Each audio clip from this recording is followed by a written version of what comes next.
Yo, what is up, guys? Welcome back to Q Talks. Back at it again for another video on the book How to Win Friends and Influence People by Dale Carnegie. This is the only book you need to lead you to success. I believe that, he believes that, so let's get to it, okay? This is section 3 of the book, which talks about winning others to your way of thinking. Who does not want to know how to do that? I know I do, and you probably do too if you're a good person. So let's get to it, okay? This section has 12 principles, so I'm not doing that in one video. I'll be splitting this into 3 parts. So this is section 3, part 1, which will be talking about principle number 1, number 2, number 3, and number 4. Okay, so let's get to it. Principle number 1. The only way to get the best out of an argument is to avoid it. Does that make sense to you guys? Because it makes sense to me, right? An argument doesn't end up getting the other person to your way of thinking, right? That is the goal of this section, getting someone else to your way of thinking. And I'm telling you that being argumentative about it is not the way to go. And let me tell you why. Well, I'll start with this story from Dale Carnegie. So he was at a banquet, right? Being the smart guy that he is, he goes to a banquet with other really influential people that value themselves, right? And at this banquet, some other guy was telling this story, and during his story, he was stating a quote that he claims was from the Bible. But guess what? Dale Carnegie knew that that quote was not from the Bible. He knew that it came from Shakespeare. He read that shit a week ago in Shakespeare. So what does he do? Like any of us would do, we tell the guy that is not from the Bible, that is from Shakespeare. And you know what that does? It does not convince the guy that it is from Shakespeare. It just causes an argument. They start talking about, no, I'm pretty sure that's from Shakespeare. No, I'm pretty sure that's from the Bible. And by the way, in that time, you couldn't really fact check things because there was no internet, right? This book was published in 1936. So yeah, you couldn't fact check, right? And so what Dale Carnegie did was he asked his friend who studied Shakespeare. He's like, hey, can you tell this guy that this quote is not from the Bible? And you know what the friend did? He did not say that. He simply said, no, Dale, you are wrong. That quote is in fact from the Bible. So you might think, well, fuck, Dale Carnegie's smart, but his friend and the other guy are dumb as shit. Well, no, that's not true. Because let's say his friend did back up Dale Carnegie and tell him, yeah, you're right. This is the act. I'll tell you exactly where it is. I read it a week ago as well. And maybe even convinces the guy that it came from Shakespeare. Well, what does that do, right? Does it make him happy about himself? No. Does it embarrass him? Yes. Does it make him lose face? Yes. There is nothing good that comes out of correcting him. He didn't ask for you to correct him. He didn't ask to have an argument. This is not a debate. It is a conversation between a group of people. There is no reason for debates. A lot of the times when other people are having arguments around me, I do not care. Like, why are you having an argument? Why do you want to make the other person lose face? And let me tell you a fact. 9 times out of 10, an argument ends with each of the contestants being more convinced that he or she is right. Okay? You can't win an argument. If you lose the argument, you lose it. And if you win the argument, you lose it as well. Why? Because it only causes resentment in the other person. When I'm having an argument with someone else, I don't think about your good points. I think about my good points. I'm not really listening to you because we already have our ideals. We're not always ready to change. We're not thinking of changing. We're thinking of our good points and we're thinking as to why I'm right and you're wrong. So let me prove to you why I'm right and you're wrong. That is not going to get someone to your way of thinking. So someone wanted to apply this principle and avoid an argument, right? When a Dale Carnegie student who is a salesperson in the car industry, he was selling Ford trucks for the Ford company. So this guy came to him, right? And as a student was doing, as the guy under Dale Carnegie was doing, he was trying to sell him the Ford truck. And the guy told him right away, the customer, right? He told him, I don't like Ford trucks. There's nothing good about them. I prefer Chevrolet trucks. And instead of being argumentative about it, as he used to be, he simply told the guy, hey, you're right, Chevrolet trucks are really good. You should definitely buy one. Why not? And that is the end of the argument. So guess what this salesperson can do now? He can now talk about the good points of a Ford truck. He doesn't have to be argumentative about the Chevrolet truck anymore. Now we can both forget about Chevrolet. We can now focus on Ford trucks. So, what does that do, right? Well, it makes the customer realize that that salesperson isn't really as stupid as he made him out to be, right? Because guess what? Hey, I think Chevrolet trucks are good, and he's trying to sell me a Ford truck, but he's admitting that Chevrolet trucks are good as well. This guy is a smart and knowledgeable person. We both agree. Now, let me hear him out on what he has to say about Ford trucks, right? Guess what? When he implemented that tactic, he got many more sales. This is a sales book, right? I'm trying to teach you guys about sales. And winning someone to your way of thinking is one of the most important things you need in sales. So, best thing to do when trying to sell someone a product, avoid arguments. It will not get them to your way of thinking. You know, Dale Carnegie had a friend who's been married for 50 years. And in their marriage, there's this number one rule. When one of us yells, the other person listens. No arguments. When two people yell, all it does is cause bad noise and vibration. There is no communication. Simply bad noise and vibrations. And that is usually what happens when I'm having an argument with someone else.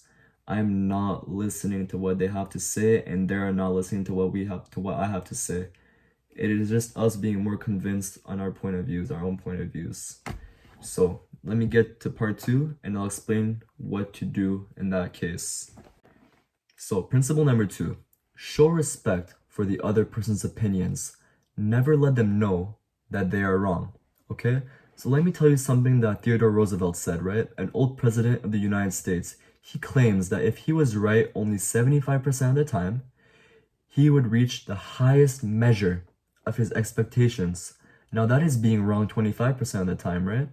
So let's think about it from another perspective. If you were right only 55% of the time, you could go to Wall Street and make millions every day. So if those are their odds, what are the odds for me and you? Well, I'd say it's about 50-50, right? 50% of the time I'm right, 50% of the time I'm wrong when having an argument with someone else. So if those are our odds, why tell someone that they are wrong? Okay? It arouses opposition, it arouses resentment, and it doesn't get them to think to your way of thinking. So, let's answer the question, right? How to get someone to your way of thinking. Well, I'm telling you that if you're going to tell someone that they are wrong, don't let them know about it. If you're going to want to prove something to someone else, don't let them know that you're trying to prove them something. If you're going to get someone to your way of thinking, don't let them know that you're trying to get them to your way of thinking, okay? So, how to do this? Well, let's say I'm coming up to you, right? And we're having a conversation. And we are both disagreeing on something. And let's say I were to come to you with this. Alright, this. Hey, I may be wrong, but let's go on my phone and examine the facts. Let's read this book and examine the facts. Okay? That is going to get them to think from a logical perspective instead of an emotional perspective. Okay? When someone is telling you that they may be wrong as well, well, that automatically erases opposition. Because, hey, this guy's humble enough to acknowledge that he might be wrong. Well, who am I to not acknowledge that I might be wrong as well? So, not only do they think more logically, they also think with an open mind, which is exactly what we want when trying to get someone to our way of thinking. And from there, you can state the facts, and from the facts, then they can make their decision on whether they're right or they are wrong. And guess what? If you're really passionate, if you really know that you are in the right, well, most likely, after having read the facts, after having watched the facts, after having heard the facts, they're going to get to your way of thinking. They're going to think the same thing as you. But yeah, that is the only way to do it though. You can't tell them they're wrong because they're not going to listen. You gotta erase opposition and you gotta get them to think from a logical perspective instead of an emotional perspective. It is that simple, right? Let's say I bought a coat, right?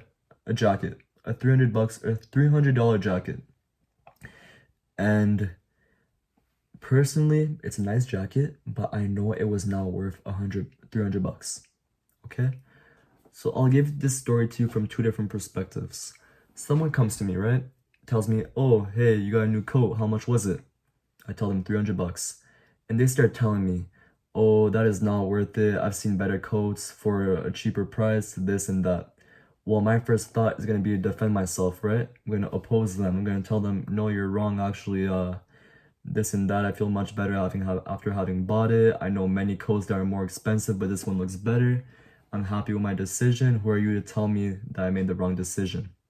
Okay? I'm gonna want to contradict them, oppose them. But let's say someone else came up to me and tells me, "Hey, how much did the coat cost? How much did the jacket cost?" And I tell them $300. And instead of opposing me, they simply tell me, "Oh, shit, like, good job, man. You bought a really nice coat." Well, chances are I'm gonna tell them, "Hey, to be honest, yeah, it's a nice coat, but I don't really think it was worth 300 bucks. I think I kind of got ripped off there." Because we do take pride in being honest with ourselves, right? So, yeah, this is this really simple analogy, and I hope it makes sense. So let's get on to principle number 3. Alright, so principle number 3, and this is a pretty simple principle and a straightforward principle, so I'll make this quick, and that is to admit it when you are wrong. Simple enough, and why? Because when someone is wrong and they admit to it, you have more respect for that person, right? I know if I make a mistake and that I admit to my mistake, I say, "I'm sorry, I know I did this, I shouldn't have done it, I should have done this and this instead," you are going to respect me for that because not everyone is able to admit to their mistakes, right? Let me tell you a story that Dale Carnegie says in the book. So he was taking his little dog, I think it was a hound, on a walk in the public park, and there was a sign that clearly said, "Don't take your dogs out the leash. Keep them on a leash." And at first he respected that, but he saw that there was no one in the park. No one whatsoever for acres to go. And so what he did, let the dog off the leash. If anything, what harm can that little dog do, right? But guess what? There's a police officer at that park. Fuck. So what does that police officer do? Reprimands him for it, tells him, "Hey, if I see that dog off the leash one more time, I'm going to give you a fine and you're going to be kicked out of the park." So, of course, for the next couple of times, Dale Carnegie listens. He keeps his dog on a leash. And the thing was that for the next couple of times he went to the park, there was no more police officer and there was still no one else at the park. So after 4 or 5 times, guess what he does? Takes his dog off the leash again, lets him roam free like dogs are supposed to do. And guess who shows up the one time he lets his dog off the leash? The same exact police officer. So as soon as Dale Carnegie sees the police officer, he says, "Sir, I made a mistake. I am sorry. Okay? I shouldn't have done this. I saw this sign. You even told me last time that I shouldn't be doing this. I'll be getting a fine for it. I went up to my mistake. I'm sorry for what I did. Give me the fine. Give me this. Give me that. I apologize." "Calm down," said the police officer. "You are acting too rash, okay? Let's think about it this way. It is just a little dog. And of course, the little dog simply wants to run around the park, like little dogs want to do. Who am I to give you a ticket for that? Who am I to kick you out of the park? You are overreacting. I am overreacting. It's okay. Next time, simply take the dog out of the leash at a part where I can't see him." So what's with the change in attitude, right? Why is it that the first time he told him he'd give him a fine and he'd be kicking him out of the park, but the second time when he admitted to his mistake, he did not do that. Instead, he was just saying that maybe he was overreacting and that he was acting too harsh. Well, the reason was that he admitted to his mistake, right? The cop wanted a feeling of importance, right? Section 2, principle number 3, I believe it is. wanting a desire feel like the desire to feel important. And at first, the police officer got that feeling of importance by reprimanding Dale Carnegie for taking his dog out on the leash. But when Dale Carnegie admitted to his mistake, then he got that feeling of importance by showing mercy on him, right? By being above the law, by telling him, yeah, you're right, but hey, I have mercy on you. I understand why you did this. I'm gonna let you off this time. This was how he was able to show his feeling of importance that time. And this is a pretty simple one, so I'll get straight to principle number 4. Alright, so principle number 4. That is to begin in a friendly way. So you might ask, begin what in a friendly way, right? So I'm telling you to begin a conversation in a friendly way. Begin a business meeting in a friendly way. Begin a conversation with a customer in a friendly way. This is sales, right? Even when you have feelings of resentment, you have feelings of opposition towards them. Why? Well, let me give you an example that Dale Carnegie gave in the book about one of his students, an engineer, who had to discuss an increase in rent with the landlord. So he saw that the landlord in the apartment which he lived decided to bring up the rent. So of course that is going to cause feelings of resentment, and he still wanted to live in the apartment, he just couldn't afford the rent. And so when he first met the landlord, he did not start off by complaining about the increase in rent. Of course he wanted to, right? I'm sure he was really dissatisfied with the landlord. He probably had negative feelings towards the landlord. But he decided not to start talking about that right away. Instead, he decided to give him honest and sincere appreciation for what he does for the apartment, how he does a really good job of upholding the apartment, how it is a really nice apartment, and how he really enjoys living there. And so they started having a conversation about that. And so when it came to the time of discussing rent, guess what? That time never came. The landlord automatically just decided not to increase his rent. He knew what he came here for, right? He knew what the engineer came here for. He knew he wanted the rent to be decreased because he couldn't afford it. And he gave him that. Why? Because he started out the conversation on the right foot. And it's as simple as that. I'm sure all the other renters were complaining was the first thing they did when they first saw him.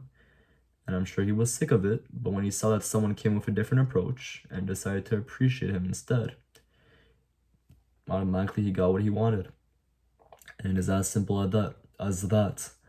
And so let's also think about it from a personal perspective, right? Something that could be happening or that could help you in your day-to-day lives. For me, let's say I see that my brother forgot to do the dishes or decided not to do the dishes. Of course, I'll be pretty mad at him for that because he was supposed to do them and it delays the work in the house. Usually what I do is tell him, go do the fucking dishes, you didn't do them. But instead, I could come at this with a diplomatic approach. I could instead start out the conversation on the right foot when I first see him. I could tell him, hey, Seb, how was your day? Did you do anything today? Did you go to the gym? How was the gym? This and that and that. And after that conversation, then you could say, oh, by the way, you didn't do the dishes. Chances are he'll be much more inclined to do the dishes after having a conversation that started off on the right foot, instead of just coming in and barging through the door and saying, Seb, go do the fucking dishes, you forgot to do them. He'll much rather not want to do it if I come in with that approach, right? So that is a pretty simple principle, and I hope you guys understand. I'm sure you do. You guys are pretty smart listeners. And that is it for section 3, part 1, how to win people to your way of thinking. And get ready for my next video next week. It'll be dropping soon. So I hope you guys have a good night or a good day, good morning, whatever day it is. I hope you guys make sure to like and subscribe to my channel because I really appreciate that. It makes me, feel support for the hard work that I am doing. You know what I mean? So I really do hope you go and do that. If you don't, it's okay. I'll still be dropping these videos, but please do that for me, okay? Sincere appreciation. It makes me feel appreciated. So I practice what I teach. I hope you practice what I teach as well, because this is a really important book. And thank you for watching the video. Take care. Have a good time.